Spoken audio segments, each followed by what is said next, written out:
Well, hello and welcome to another day at the very hot Paris Air Show this year. We've been here all week gathering the news from the aerospace industry and mainly looking at the unmanned and rotary side of things.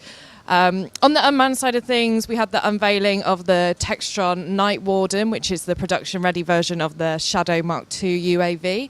And getting a lot of buzz at the show as well was, of course, the Chinese Wing Long 2 aircraft, which made its first European appearance.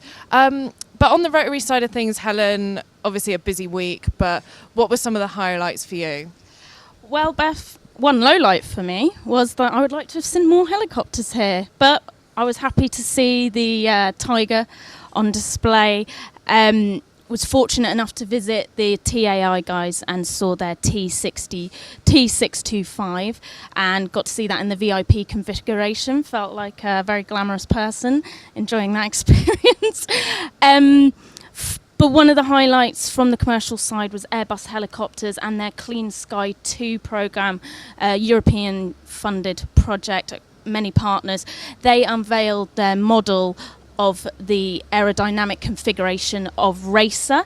Now, RACER is an acronym for Rapid and Cost-Effective Rotorcraft. So what I'm looking forward to with the next show is going to be details on the first flight, which we're expecting in the next couple of years.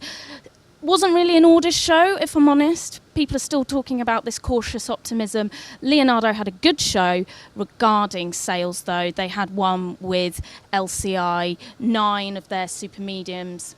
Spoke to LCI's executive chair, and he was telling me that they're going to be distributed across the sectors in the commercial market, but quite a few of them are going to be for EMS.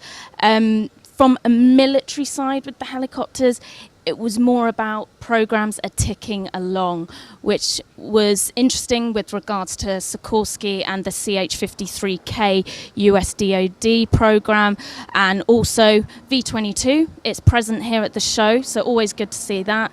Bell Helicopter, again, was saying that things were progressing nicely regarding that aircraft, in the respect that they're going to be looking at more international opportunities further to the Japanese order, which is going to happen later this year.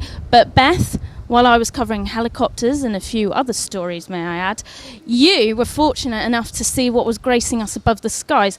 Couldn't help, like everyone else, I'm sure, hearing the F-35 screeching above us. Were there any highlights for you? I know you did some videos. Yeah, well, Helen, obviously you couldn't come to the show and miss out on the F-35.